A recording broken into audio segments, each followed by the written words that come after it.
If you came to Dubai a few years ago, you'd have got this, sand and loads of it. Then an amazing thing happened. Fantasy became reality, and in the space of just 20 years, Dubai turned from desert into a jaw-dropping oasis of stone, marble, concrete, glass and raw excitement. But the bolder and wackier the idea, the more likely it was to be accepted. Giant islands the shape of palms that could be seen from space. And soon there'll be the world's tallest skyscraper, a modern-day Tower of Babel that slices through the clouds at almost a kilometre above the ground. Dubai has become the centre of a modern-day gold rush. But the big question for Dubai is whether this great global credit crunch is going to bite here, and whether that will turn the Dubai dream into a nightmare.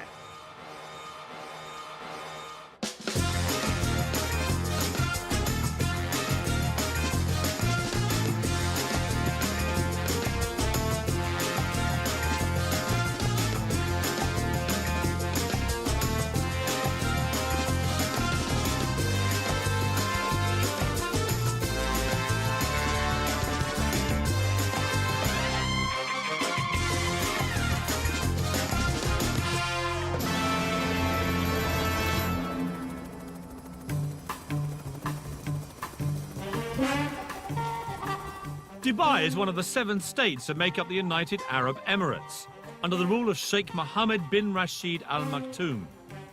Its reputation as a tax-free haven and land of opportunity has attracted 120,000 Brits, all chasing the Dubai dream. You have both completely lost your marbles. I mean, you have paid $50 million for a load of sand. A dream where your position in society can be elevated overnight and vast riches are there for the taking. It's quite a journey from a secretary on an Oxfordshire estate to this, flogging £17 million apartments in Dubai. In a country where Sharia-based law is dished out on crop-top-wearing partygoers, what's it really like to live here? And mixing with the locals, I talk tactics with the man that bought Man City. There's the Burj Al Arab. And what about the world's financial meltdown? Are they feeling the heat? You say credit crunch, people say, whoa, whoa, there's no credit crunch in Dubai. It's not coming, it's here. But lurking in the background, behind all of this, is the fact that in just 10 years' time, Dubai's oil will run out. The race is on. If you'd invested in property out here over the past 6 years, I'd give your financial advisor a raise, because you'll easily have trebled your money.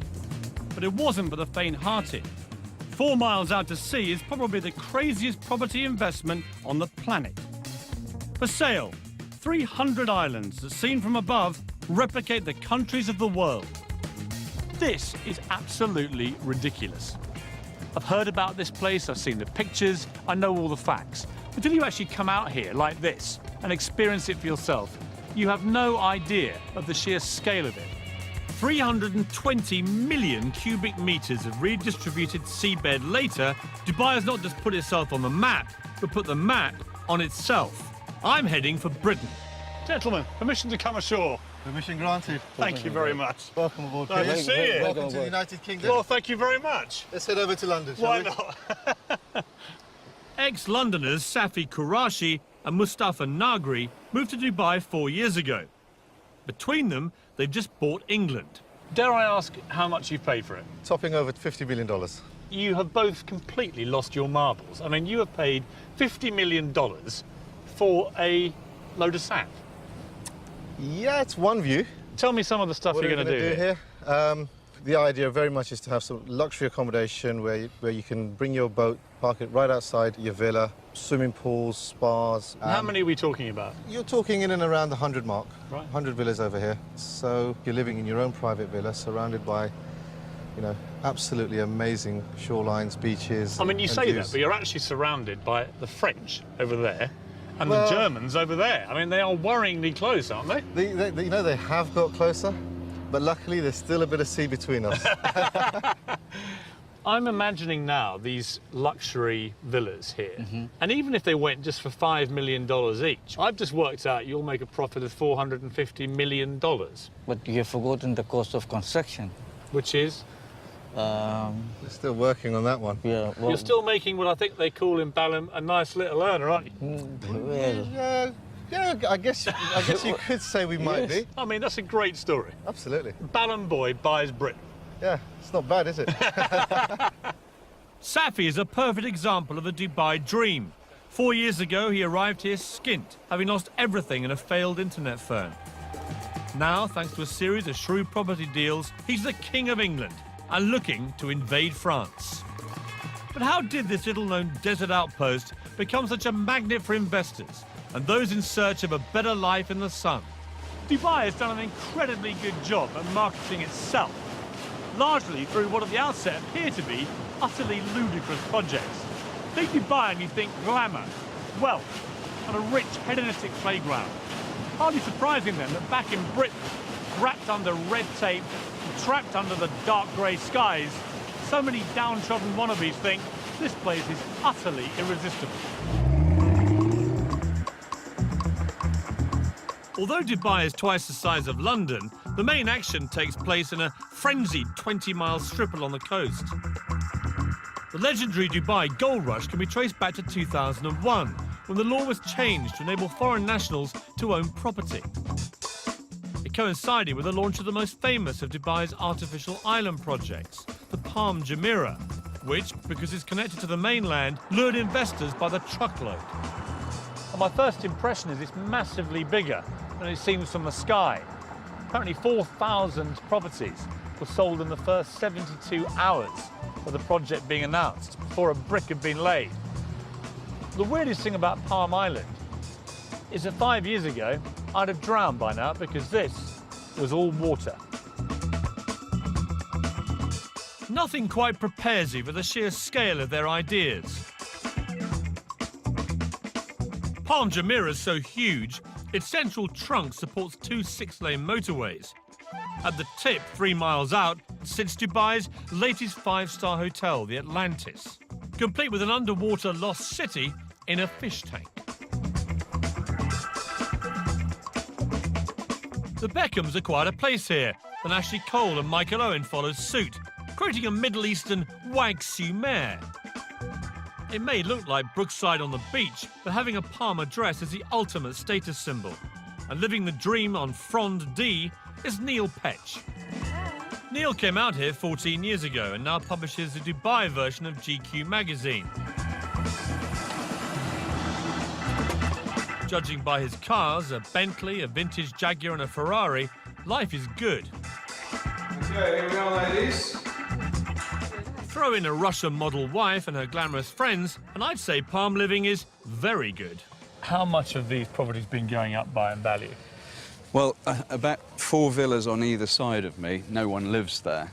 People had them as an investment, and they're going up at such a rate that they don't actually need to rent it. I wish I were in that position. I mean, if you bought that one at the start, for example, yeah. what would you have paid?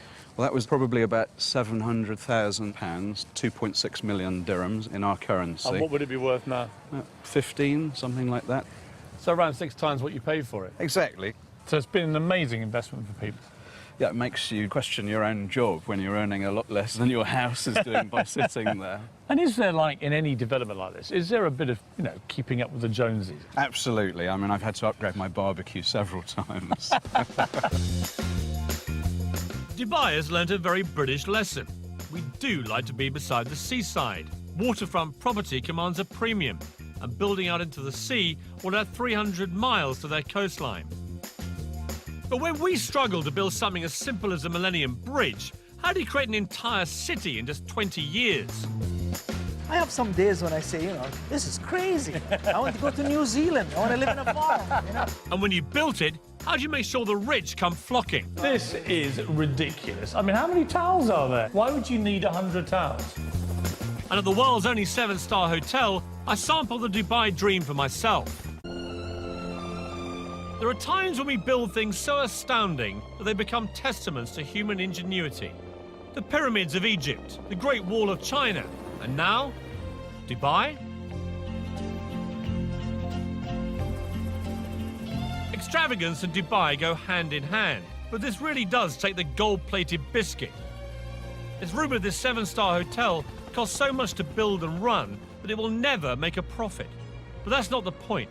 The Burj Al Arab is Dubai's Eiffel Tower, part of ruler Sheikh Mohammed's vision to put this place on the global map.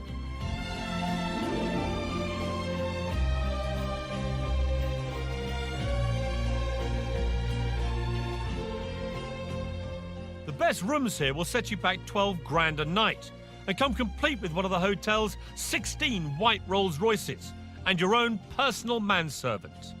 They boast that they cater for every whim at the Burj Al Arab, and that's certainly the case with me, because I spent my entire life waiting for a bed where I could go to sleep looking at myself.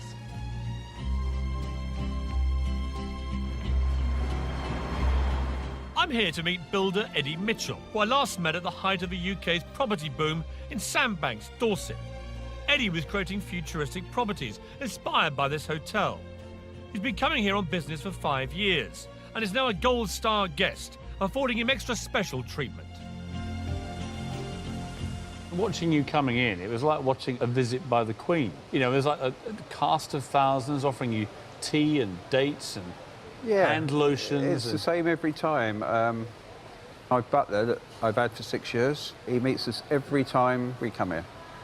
Whatever time of day, he's at the door. It's like coming home.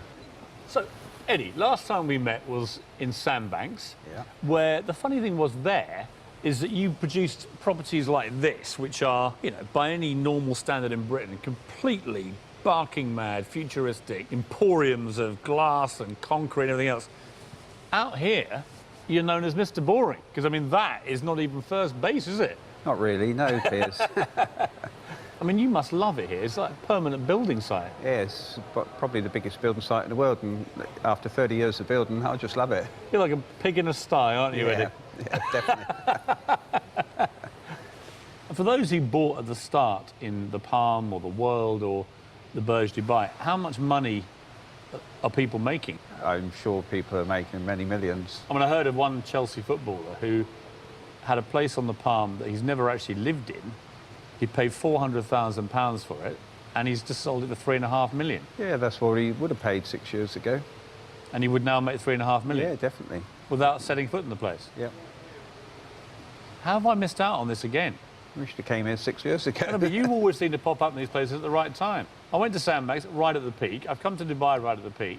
What I need to do with you, Eddie, is stick with you in the down times. Well, you can come on site and be a builder if you want, Piers. The great thing about Dubai is there's always a stunning new location to practice your golf.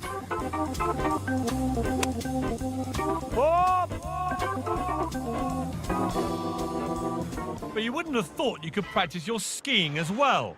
This is Ski Dubai. It's 45 degrees centigrade out there, and in here, -4. In fact, it's absolutely bloody freezing. The thing about Dubai is that the crazier the idea, the more likely it is to be accepted. There are many extraordinary feats of construction underway in Dubai at the moment. A few more remarkable than this. It's going to be the biggest theme park in the world. It's going to be 107 square miles. Or to give you some idea of perspective, bigger than Birmingham. But even more extraordinary is the fact that they boasted that the catchily named Dubai Land would be finished into 7 years. Achieve that in the current economic climate, and I'll eat my sunglasses. This is a model of what the theme park will look like, and quite frankly, it's one of the most breathtaking things I've seen in my entire life. There are going to be life-size replicas of the Taj Mahal, the Eiffel Tower, the Egyptian pyramids, even Big Ben and the Houses of Parliament. There's a Las Vegas-style strip, only it's 4 times as big as Vegas. There's only one word for this: bonkers. But in Dubai, biggest is best. This humongous fish tank is built inside the world's biggest shopping centre, next to, yes, you're way ahead of me, the world's biggest building. I've been to lots of tall places in my life. The Empire State Building, Eiffel Tower. I worked at Canary Wharf for 10 years. But I've never, ever seen anything quite like this. The Burj Dubai is already 720 metres tall, making it the highest building in the world. But the really scary thing is it's still growing. Probably Probably the most unnecessary sign of all time. Please don't lean on the doors. The sheer bravado of this structure beggars belief. They're even adding a new story every 3 days.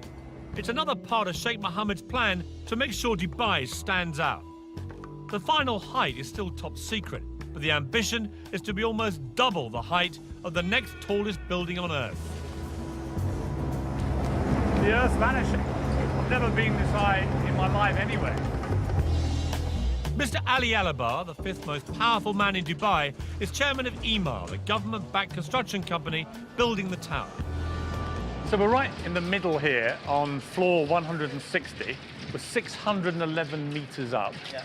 There's still, as I can see, I mean, there are 20, 30 floors more already under construction. Yeah.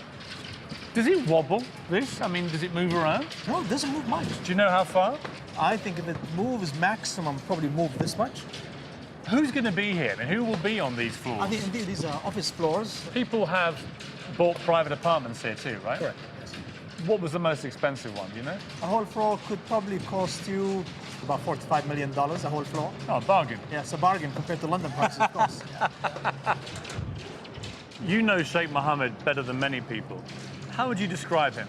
I've been with him 15 years, and there are times when his energy is so unbelievable. This building here, the first time we've designed it was 90-story, and the meeting was 1 minute. And His Highness said, no. I said, okay. So I did, I think, about 120. He said, no. So I just brought a chart of all the tall buildings in the world, and I put in this building. And he said, okay, how much taller than the tallest? I said, well, we're about 40% taller. He said, good, you go.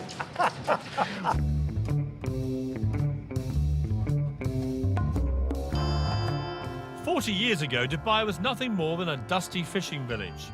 The then ruler, Sheikh Rashid, had a vision to transform it into a hub for the world, as a port and as a tax-free business centre. It was an extraordinary and bold move. The philosophy was simple: build it and they will come. And come they have. Now, under the rule of his son Sheikh Mohammed, the vision continues. Dubai often feels more like a corporation than a state. And that's because just 3 things matter here: business, finance, and success. Unlike in Britain, where huge developments can get bogged down for years in red tape and bureaucracy, over here they can go up in months. And the reason is quite simple: Sheikh Mohammed. Whatever the Sheikh wants gets done, and fast. Of course, being able to use millions of cheap workers from Southern Asia has made it all possible. In 2007, accusations were made of slave labour conditions, so Sheikh Mohammed set up a confidential free hotline for construction workers to report any abuse. As a result, conditions have certainly improved. But each year, UAE workers send home an estimated £4 billion in wages, so a recession in Dubai would have serious global implications. But trying to get anyone to actually talk about the possibility of economic downturn here in Dubai was like trying to get blood out of a stone. I turned to Michel Canu, a billionaire businessman from the 9th richest Arab family in the world. Are you totally sold into this vision, or are there going to be problems, do you think? Well, now there's going to be a lot of economic upheaval globally, and it's going to come and affect us. See, no one mentions that here. I know. You say credit crunch, people will say, whoa, whoa, there's no credit crunch in Dubai. In the Arabic culture, to say something, if you say it out loud, there's a perception that it'll happen. So we don't even call cancer cancer, we call it the disease that can't be mentioned. It's the same mentality. Is there a credit crunch coming in Dubai? It's not coming, it's here. It already exists. Now, for people to come and say, you know, this is the end and death of this area, it's not going to be the death of this area. What's going to be is a natural timeout, if you want, allow things to come back to its normal position and then move forward. Dubai, I think, is a good place to be if you're looking at 15, 20 years down the road. Because if you're looking at 2 years down the road, God knows what's going to happen in the next 2 years in terms of global finance. During the boom times, Dubai was the hottest property market in the world. The carrot that had expats scurrying here faster than a bleached blonde to a footballer. Helen Tatum is typical of those that came chasing the Dubai dream. She landed here 4 years ago and owns Dubai Luxury Homes, one of the most successful estate agents in town. Today, she's showing me a flat aimed very much at the not-so-poor. Amazing views, vast amount of room. I mean, how big is this? It's 13,400 square feet. The master suite takes at least a third of the apartment. So it's all about the bedrooms out here, is it? Exactly. And what would it cost if you wanted to buy this? £17 million. Wow. Who would buy a place like this? I mean, who's living in this block? Yeah, I mean, discretion is the word, but, I mean, we've got sporting personalities, we've got presidents of countries. 15 times the size of the average house in the UK. Who said size doesn't matter? I mean, it's just humongous. Yeah. This is not even... apartment is too loose a word. Well, this is... Hello! I mean, it echoes. I mean, it's unbelievable. I mean, look at it. It's not a kitchen, it's a restaurant. That's the children's bedroom. Of course it is. How silly of me. Here's the bathroom. This is the bathroom. I mean, this they is... take a lot of care over the bathroom. This is ridiculous. I mean, how many towels are there? There must be 100 towels in here. Why would you need 100 towels? I mean, it is just opulence on an almost regal scale, isn't it? It is. It's a staggering apartment. Perfect for your average multi-millionaire. It's a great view. Amazing view. But maybe not so good for a billionaire. Which is why the next phase will have its own heliport on the roof. That is going to be just going for a higher level altogether. That's going for your billionaires rather than just the millionaires. And it's going to have its own helipad, and you know, they're working on their own immigration so that you can just jet in and... Well, this is some Russian oligarch just lands on the roof, and out come immigration officials. Right. Yeah, incredible. What's a nice girl like you doing, flogging £17 million apartments in Dubai? I don't know, it just happened 4 years ago. Set up my own real estate company, and What were you doing back in Britain? I worked on a country estate in Oxfordshire. Doing what? Doing what? As the estate secretary. You're a secretary? Estate secretary. Estate secretary, sorry, I don't diminish your role, but I mean, it's quite a journey from a secretary on an Oxfordshire estate to this. Yeah. And you're now glimmering in diamonds and Rolexes and stuff. So life's been good for you, right, Helen? It has. Thank you. And that's not the half of it. Helen now has her own polo team with 8 Argentinian ponies and a full-time professional trainer. It certainly beats typing. Friday is Polo Day here at Arabian Ranches. It's a bit of a fixture of the expat community, a chance to revel in the good life whilst catching a chukker and slithering up the social ladder. Becky from Bingley, West Yorkshire. Yeah. And here you are at Polo. Yeah, I'm at the polo. Bingley girls are not really used to doing this sort of thing, are you? Let's be honest. No. I came over here and I launched a magazine for another company, and I've just launched this magazine, and I'm 28 years old and I would not get that in the UK. You've done badly for a girl from Bingley, have you? It's all right. I'm quite happy.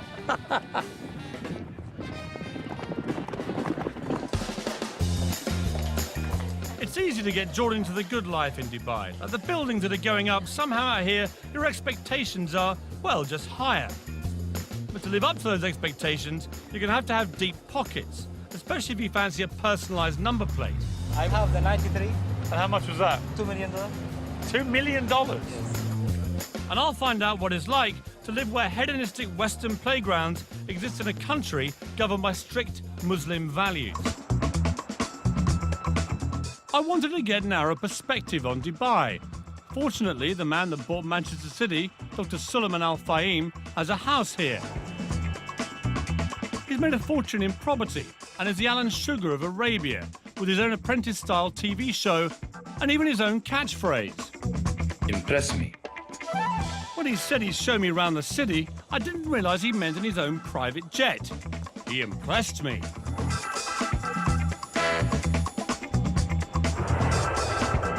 It's incredible to think about. Only 30 years ago, most of that would have been desert, right? 20 years ago, this part of Dubai was desert. There's the Burj Al Arab. It's become the symbol of Dubai.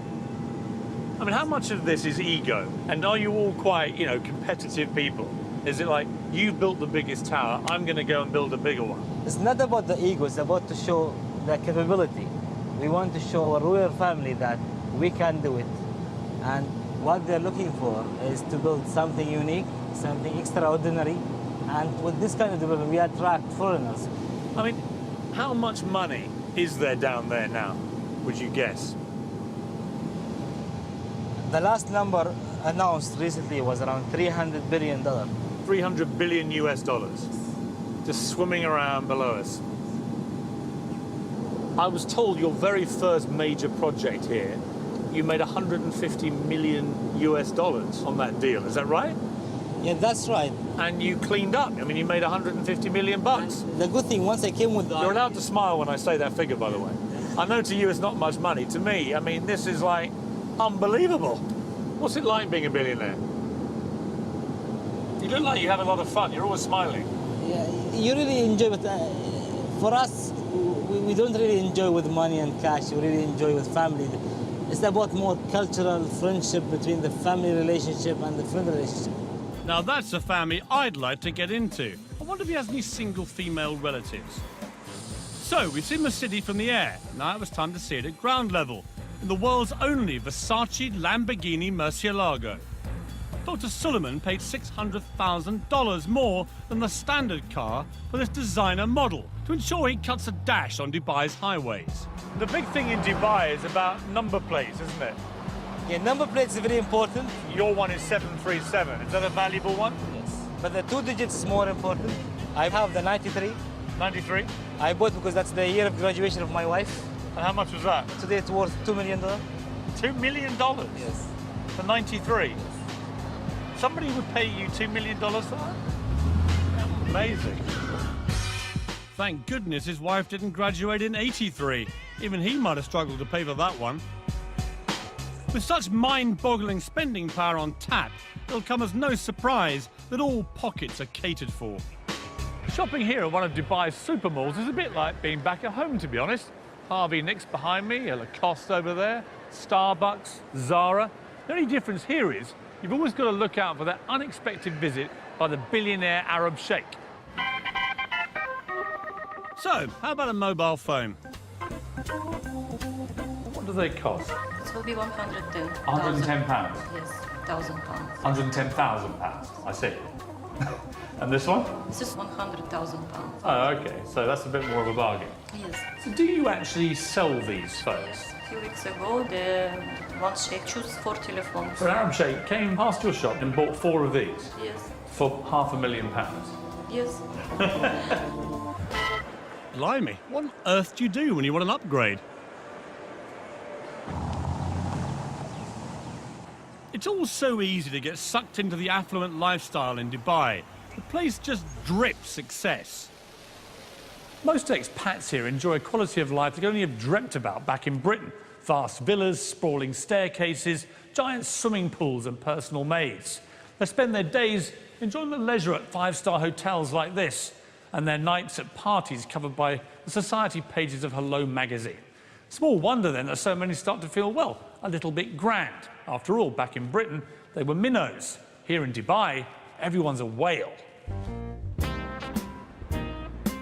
Tonight's the Hot 100 party, an annual event where the local version of Hello magazine draws up a chart of all the movers and shakers in town. In the main, it's the likes of spa managers and boutique owners that make it, but it's taken very seriously. If you're in, you're in. And if you're out, you may as well be in Goodbye magazine. You've made it. You haven't. Well, actually, I may have. I've just been speaking to the editor. There's this whole sort of strata zone that you get into when you get into the Hot 100. I mean, it's quite cool to be considered like hot. And apparently none hotter than yours truly. Well, the hottest thing that I found at the Ahlan Hot 100 party is Mr. Piers Morgan. Welcome. Hello. Expat life here revolves around the 50 or so 5-star hotels. That's because once inside, you never need know you're in a country where alcohol is frowned on, it's illegal to kiss in public, or be gay, or share a flat with your girlfriend. Dubai knows it needs Westerners to succeed, and so deliberately turns a blind eye to goings-on, providing they go on the private property of the hotels, a kind of expat bubble where life is good and intoxicating. The Barashti Bar is a regular expat haunt. It's not far from where a couple of Brits were recently arrested for having sex on the beach, although I believe that might be illegal back home as well. Enjoying themselves in a slightly more legal way, It's 46-year-old mother of two from Birmingham, Karen Brady. Dressed to kill tonight, Karen. Always, always. Is this your nightly This is garb? generally, yes. Generally. Less is more. Less is more. Less is definitely more. And what's it like, I mean, the nightlife here? Every single night you can party without fail. Come out here, party. It's like non-stop. And you get drunk? Frequently. And are you making loads of money here? Absolutely loads, millions. No, So you here, came loads for of the friends. money and the parties? Absolutely, yeah. In what Absolutely. order? Well, first money, then the party. And what's the man scene like here? I'm not looking for a man. I'm just here enjoying myself. I've been married all my life, and I'm not doing that anymore. But you go on dates here and stuff? Sometimes, yeah, I do, yeah. I like to have dinner with intellectual men, but I generally don't fancy them. Right. Well, we should go for dinner then.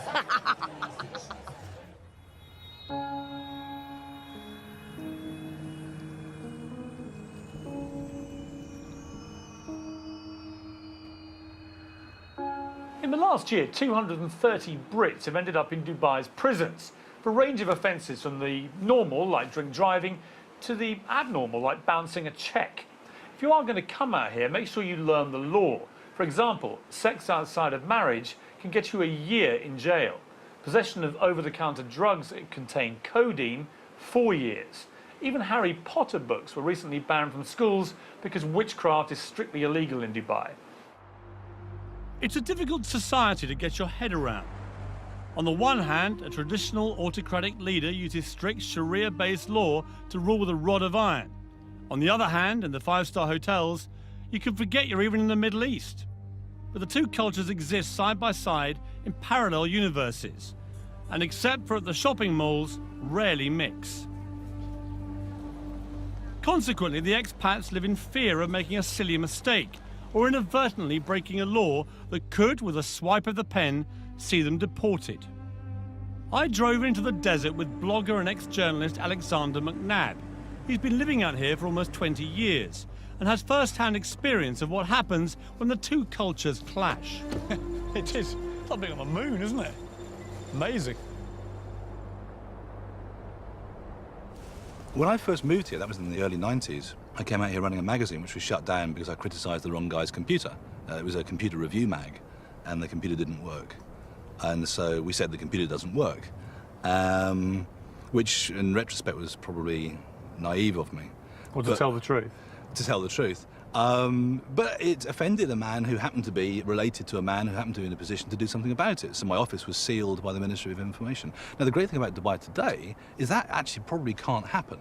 Is it relaxing, the censorship? Is it getting easier? Yes, it is. If you can stand up a good story where a government department has behaved appallingly, I think you've got a chance of running that story.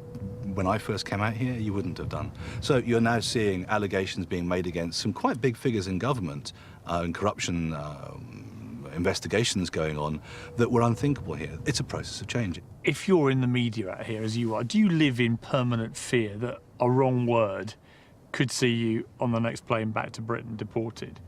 Are you wary about what you're telling me, for example? No, I don't think I have that fear. I might be horribly wrong, but I don't think I have that fear. I don't live in fear. I don't live in fear of saying what I think. I don't worry, but I've just seen 2 quad bikes with a couple of government officials nipping over that dune. It's you they're after. They've been listening, haven't they? Part of the problem lies in the fact that the Sheikh can change laws virtually overnight. Tenants and landlords who ignore the villa sharing ban could be fined up to 50,000. While we were filming, in an attempt to stop overcrowding amongst unskilled workers, it was decreed illegal to share property with anyone except close family. If you're thinking of coming out here, make sure you do your homework. Disconnecting water and power supplies. Super. I'm off to meet an old friend, Patty Parfit. She moved out here with her son Harry after separating from her wayward husband Rick, guitarist of Status Quo. She'd been out here on holiday and thought Dubai would be the ideal place to change the status quo and mend a broken heart. A year on, however, and the Dubai dream is turning sour. Patty, hello. how are you? Hello, I'm good, thank you, How darling. lovely to see you. And you, how are you? The last time I saw you was on a Status Quo tour bus. We don't talk about that. Welcome to my home. So this is your lovely piece of Dubai paradise. This is Very nice. this is our little hacienda. So this is the lounge. Yeah. This four-bedroomed house is typical of the expat family lifestyle out here. Inside landscape gated communities are miles from anywhere. So this is the kitchen. Thankfully for the neighbours, it's detached. So, Paddy, you're in a very nice place here, but it's half an hour inland. What would you pay here for your rent? What do you... Oh, you're going to die. £32,000 for the year. And you have to pay Wow. up front in Dubai. So you had to write a cheque for £32,000? Yeah. Yeah. For a year's rent in advance? Yeah. See, that strikes me as pretty expensive. It is. I mean, it's ridiculous So rent. your rental is up for renewal. What are you going to do? I'm taking it for 6 months, and then I just see how I go there. And what are they going to charge you for that? £27,000. What? In 1 year, they've nearly doubled it? Yeah. So, be warned, if your employer's not subsidising your rent, you'll be in for a nasty shock. It's terribly expensive in Dubai. It You really get this idea of is. it is this wonderful tax-free haven. Yeah. Everything's dirt cheap. So it's not really like that. No, and you know, I don't want to spoil anybody's holiday or dream to move to Dubai, but you really got to look at it because it's not all what it's cracked up to be. People who are watching this are going to be thinking, I quite fancy coming to Dubai. Yeah. And yet you seem to have fallen slightly out of love with the dream. Yes, I have, haven't I? Oh God, where do I go now? I do miss my friends. I do miss my family, and it is difficult to meet people over here because everybody's basically it's family. And when I go out, I am a threat. I bet you are. How old are you? 57. I mean, that is amazing. Yeah. Recently divorced. To a rock star. Blonde bombshell. Used to be with a rock star. You are public enemy #1 to these women. Fantastic. That's rock and roll. So what does the future hold for Dubai? I'll be looking at the changing face of society here as it opens its doors wider to Western values. Could their secret defence against the credit crunch come down to a few familiar faces? Try some of these. God, that's disgusting. And just how much are they prepared to spend to make sure Dubai does become the greatest city in the world? Eyelid will be getting millions. Multi-millions. Multi-millions. In the UK, we've taken thousands of years to develop our laws and customs, whereas Dubai has had just a couple of decades to try and find common ground so the 205 nationalities can happily coexist. Consider this, just 1.3 million people live here. Of those, 200,000 are Western expats, 900,000 are Asians, mainly workers. And that leaves just 200,000 local Emiratis. To put that in perspective, imagine living in Britain, where 5 out of 6 people were foreigners. And when you think of it like that, you kind of begin to work out that Dubai is actually quite a tolerant place.